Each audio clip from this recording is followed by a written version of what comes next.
dulce chino. Pan dulce chino está bien bueno. Go to this place called El Bistro Chino. It is where El Águila used to be near La Paz de la Cultura. Just ask for El Bistro. Go there, it's really good. It's authentic Chinese food. Como debe de ser. My uncle's Chinese mexicano, así se hace la comida en México.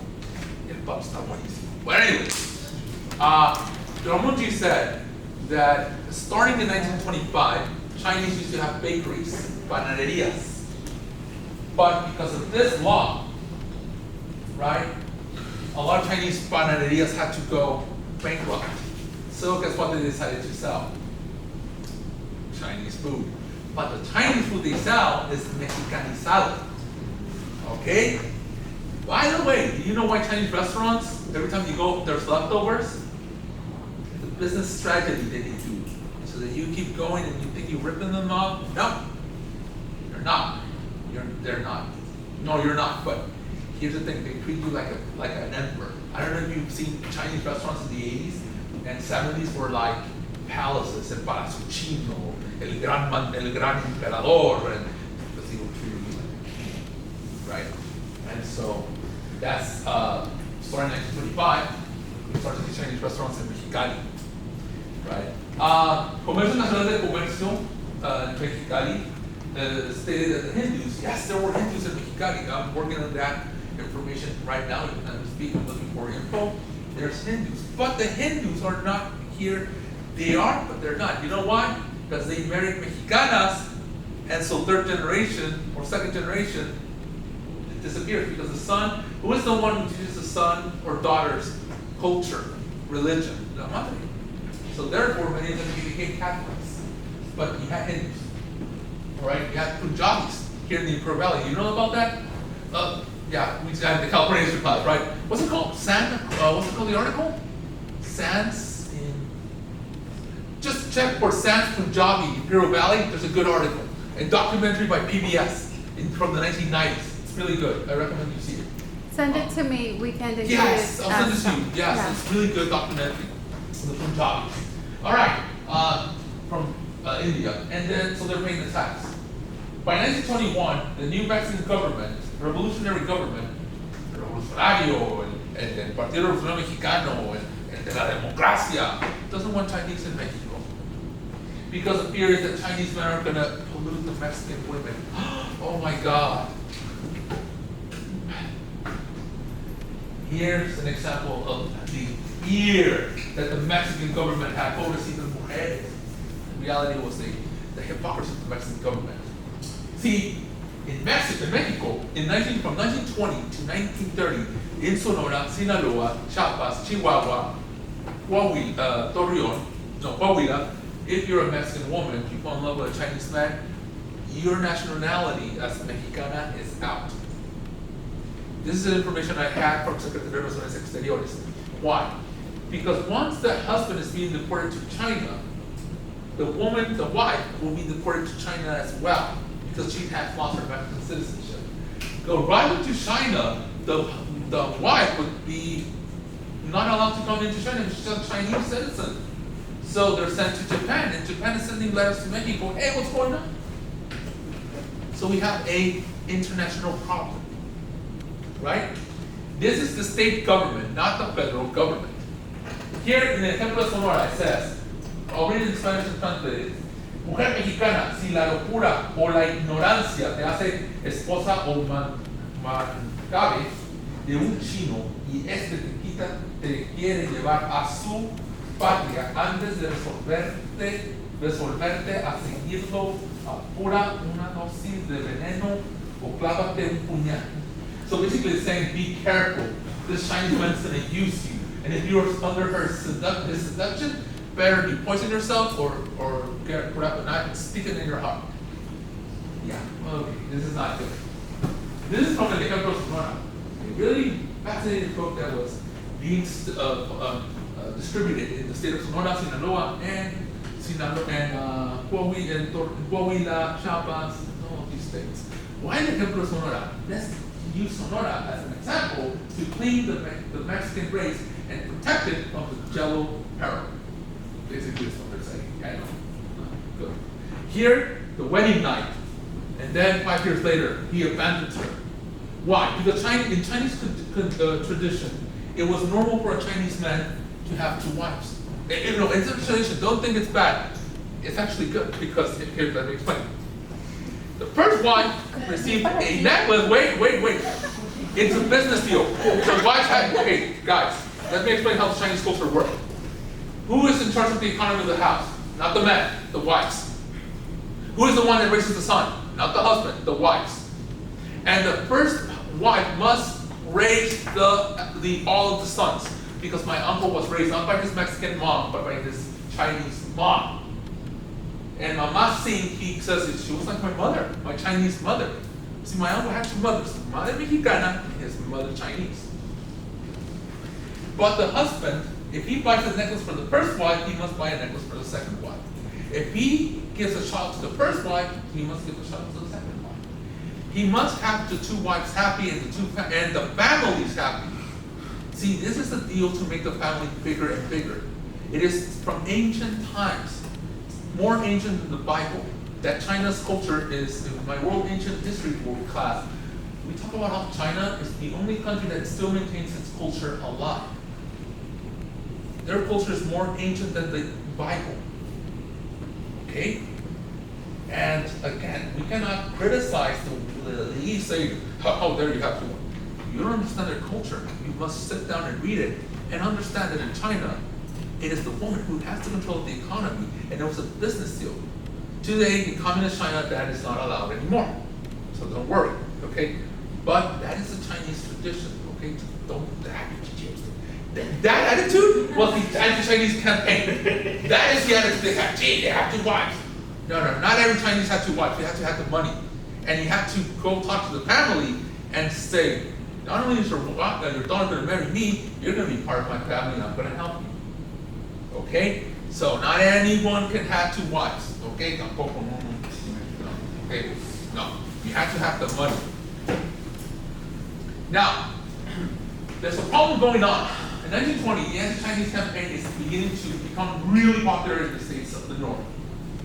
According to historian Jose Ángel Espinosa, by 1926 there would be 125 anti-Chinese organizations.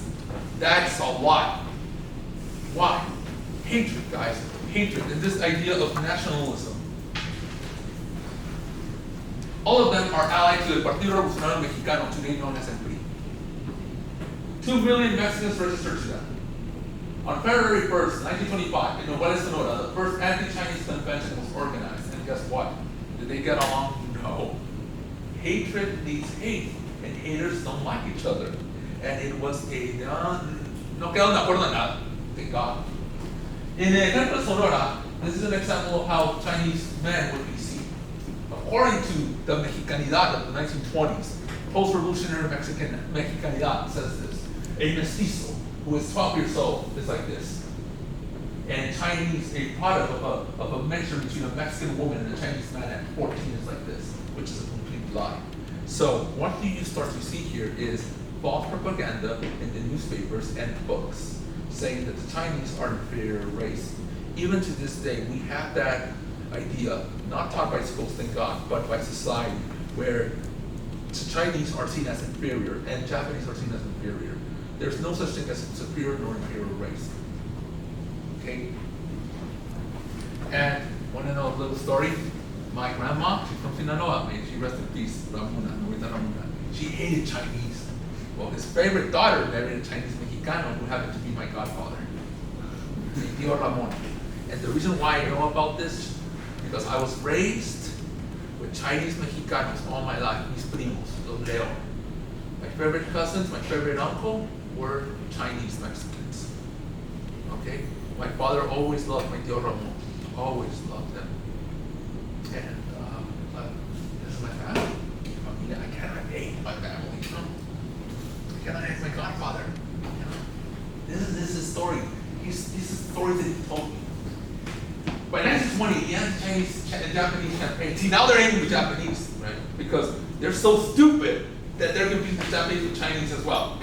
You see, racist people are not smart. They're not smart. I mean, I was once told, you don't speak Mexican here. I'm like, Mexican? I don't speak Mexican. I'm like, all right. This campaign is beginning to be escalating in San Luis Potosí, Jalisco, Guanajuato, and Mexico City as well. Many nationalist organizations had political support of the president of Mexico, Elias Plutarco Calles, who was president from 1924 to 1928. Rivalries, however, and political differences between each group existed, so that's why there was no big union. There was only local groups. This is an example of the ejemplo de Sonora of how they don't see Chinese as a community that is full of diseases. Again, let's go back to 2020. When the COVID happened, the ignorant ex-president of the US will call the coronavirus what? The Chinese virus, which is a big no. You don't call a disease on an ethnic group. You can't do that. Blaming an ethnic group for the creation of the disease is ignorant. It's scientific improper ignorance, right? And so the Chinese, no, they're not dirty. No, they're not unhealthy. They're as clean as we are. But the Chinese restaurants, they don't. Hey, guess what? I've gone to Mexican restaurants and American restaurants, and they're dirty. And I used to work in the McDonald's here in Calexico, and was it dirty? Yes, it was. And it wasn't as clean as they say it was. Nope, it wasn't. The Partido Nacionalista Antichino, the Nationalist Anti-Chinese Party, then later changed its name to Partido Nacionalista Raza, is beginning to be created in Mexicali. It's beginning to get farmers and business people to join them, saying, hey, you know what, the problem with here in Mexicali is Antichinos. Similar, you remember when the Haitians came? People were like, I don't want Haitians in Mexicali. Well, okay, the same thing. And I'm telling them, you're acting like the assholes of the 1930s and 20s. And like, oh, but they're black. And so so what, man? They're gonna better the race, right? Okay. What's wrong, man, with black people? They have culture too. All right, the local government of Mexicali did not support the anti-Chinese movement because Mexicali was a national territory which depended on the federal government. And by 1934, the tactics of the anti-Chinese group are changing. So the Mexican government did not support the anti-Chinese groups because they're going to get in trouble. And in Mexicali, they had to go against these groups because China and Japan are complaining. So they're like, you know what, you better stop. Okay, the national anti-Chinese groups are changing their agenda or their look. All right, we're not going to go against the Chinese anymore. Now we're now going to aim other groups, American companies, American workers, and not go against the Chinese, go against the Colorado Riverland company who hires the Chinese. It will affect the Chinese indirectly. The Japanese, they were less noticeable according to Governor Trujillo. The contribution of Mexicans and the Japanese in Mexicali was not because of race, but because of relationships between social classes, and it was boss or farmer against the laborers. Let me tell you a story. And do I have it here? No, I think. Okay. There was hatred toward the Japanese. Yes, there were. The Japanese were put in charge of the farms of the Colorado Riverland Company. According to the book, Voces y Ecos de un Desierto Fértil by Everardo Garduño, there's a story of a Mexican that just got deported with his backpack tied. He sits down a tree, he's drinking water, and the Japanese woman comes out with a shotgun. Leave, you leave, get out, I'll call the dogs. Senora, lady, I'm tired, I've just got deported, let me rest, or give me a job. No, you leave. And the Mexican farmers are like, they're mad. How can they do this to us? This is Mexico, and Mexico belongs to the Mexicans. That is the Mexican side that I wanted to tell you. So, but the Chinese are saying, the Japanese are saying that Mexicans are lazy, so you got a conflict going on. Here is this really important photograph, guys, and I want to show it to you because it has to do with what we're talking. Governor, then later President Abelardo Rodriguez, president from 1928 to 1931, if I'm not wrong.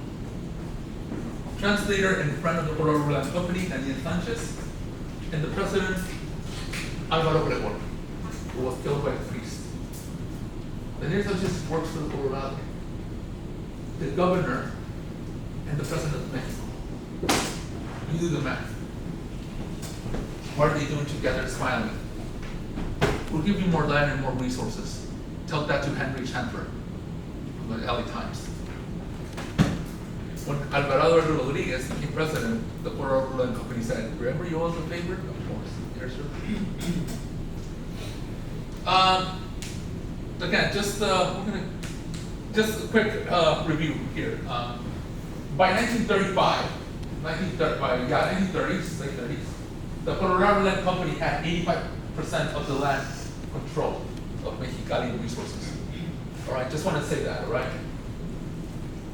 So, the Pucapas could not fight against the thugs and workers of the Puerto Rico Land Company.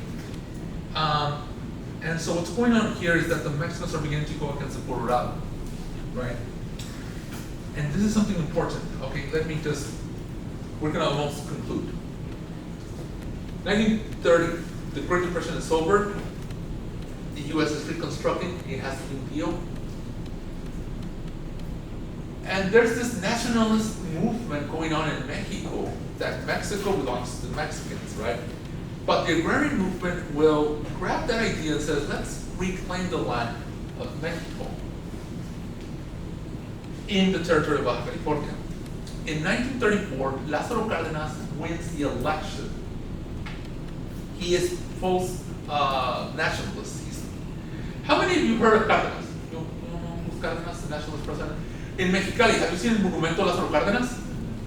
Okay, it's like this. That used to be the entrance to Mexicali. It will welcome you to Mexicali. But something that I've noticed, all of Lázaro Cárdenas monuments give their back to the U.S. Kind of saying F to the U.S.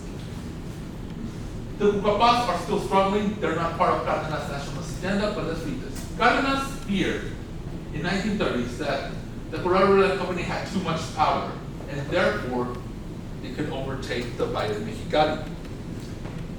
His worst dream became a reality when in 1930 he received a telegram, and I do have it if you want it, I can send it to you, from New York senator who made him an offer that the Jewish state of Israel could be founded in this territory of Mexicali. This is a true telegram. There's another telegram from another general from Cárdenas from 1936 saying, hey, the Americans are going to take over Baja California, you better do something. Cárdenas knew that he hated the anti-Chinese movement. He hated them. Because by 1930s, who is in power in Europe? Nazi Germany. A lot of the pro-Raza, I forgot that book, pro-Raza have influence by the new party called the Nazis. They're getting ideas from the Nazis. Hey, they're doing this to the Jews, let's do that to the Chinese, you know?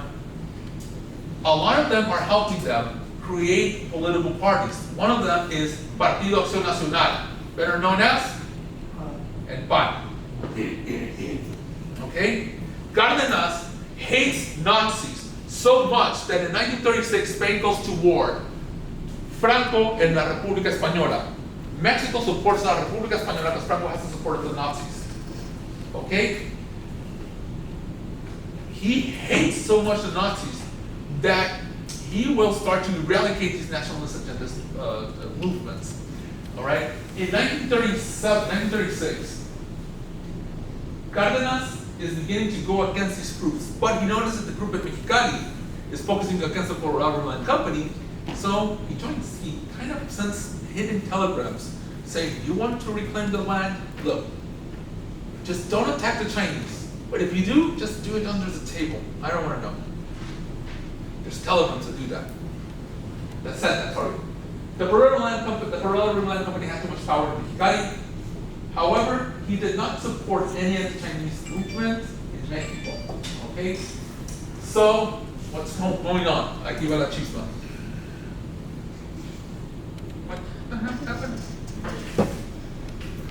What happened? What happened? Se nos fue. Let me help you. Yeah. Get that in book and I bring it up. Okay. Maybe we can start thinking of questions. Okay, questions for now, because ya vamos a llegar a todas las tierras en este. Questions, comments.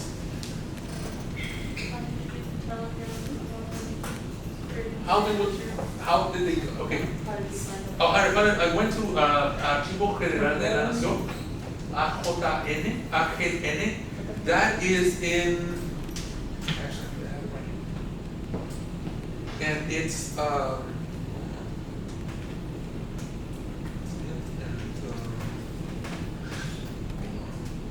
okay, so I found it under the archive of Lázaro Cárdenas, right? Versus Historios, where are you? Okay. And so here's the thing. So when you go to the National Archives of Mexico, I'm trying to look for it, but I'm not going to find it. It's a lot of archives. You go under the name of the president. So what time period do you want to look? Let's say 1937. Who's president? Cárdenas. You go under the Cárdenas archives, and there's a lot of subtopics. Land, issue. Okay. So no, then you go to Baja California. You go in there. What do you want to look? Mexicali.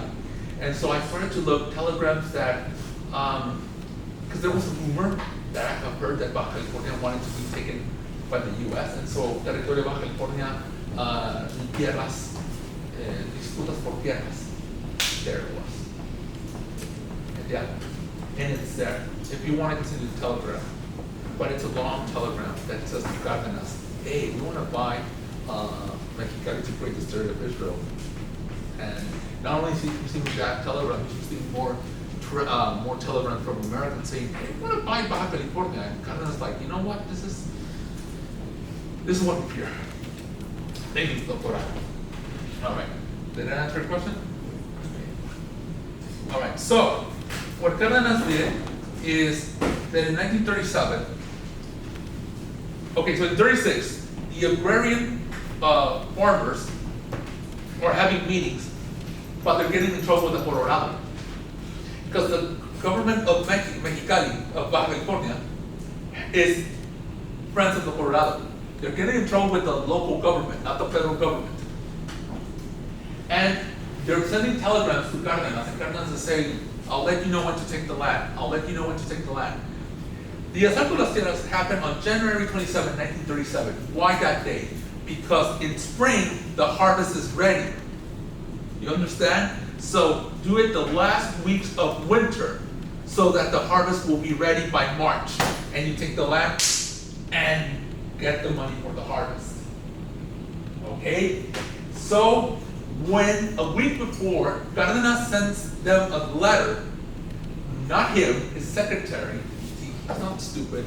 El presidente, el general Cárdenas dice que es hora de tomar acción. They do it. They go and take action. Who are the ones who are affected by Asalto a las Tierras? The Chinese workers.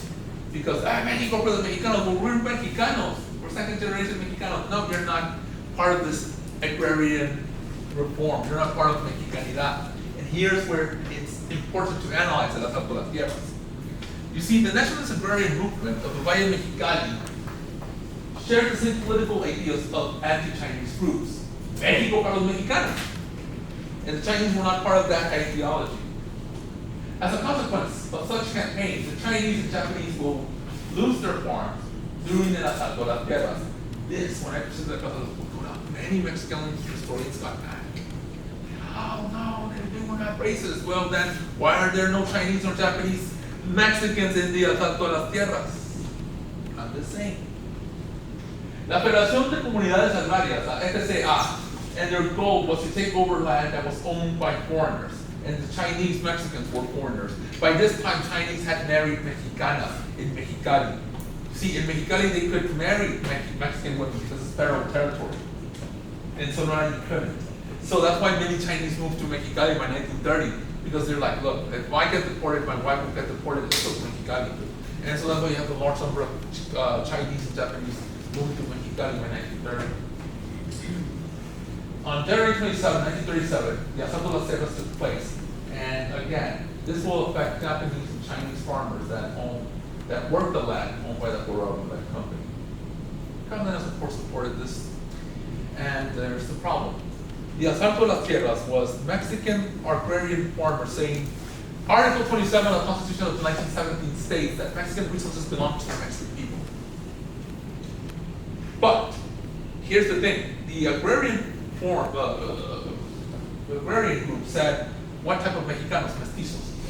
because the Chinese Mexicanos were not included in this, and the Cucapas were not included in this, and the Cucapas are Mexicanos.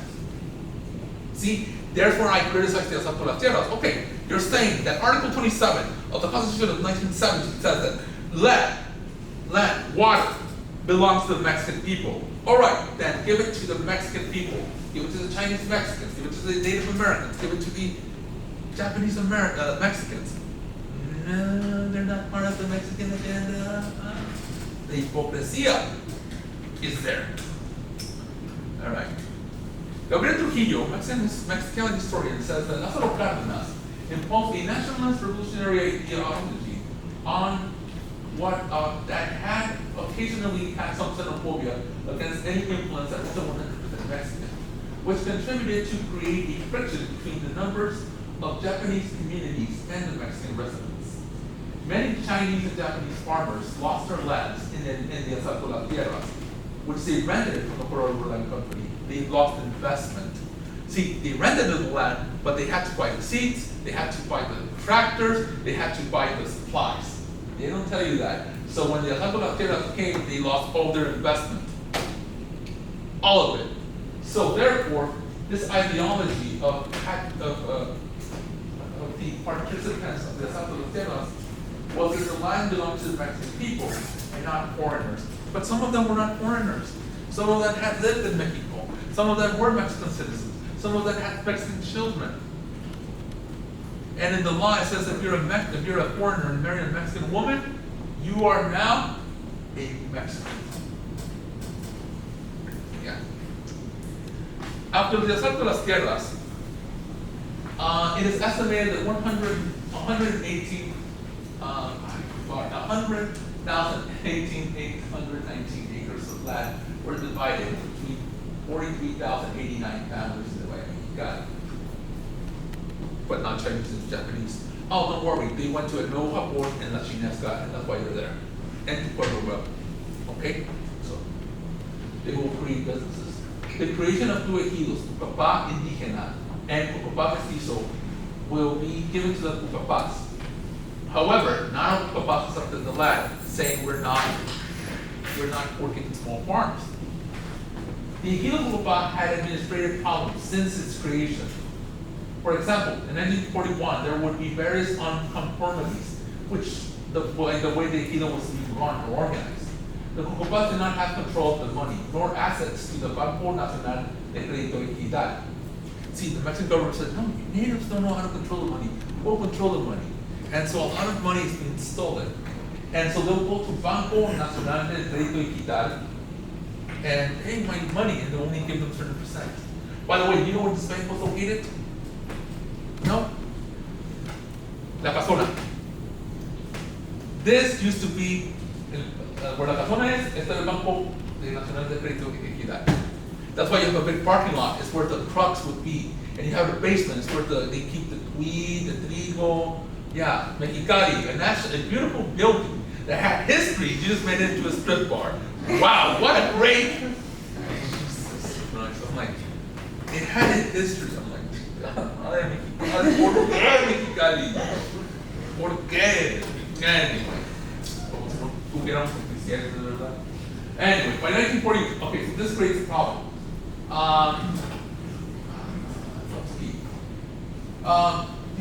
Okay, so here's a problem. The Cucapas, the ejidos were divided into ejidos between mestizos and Cucapas.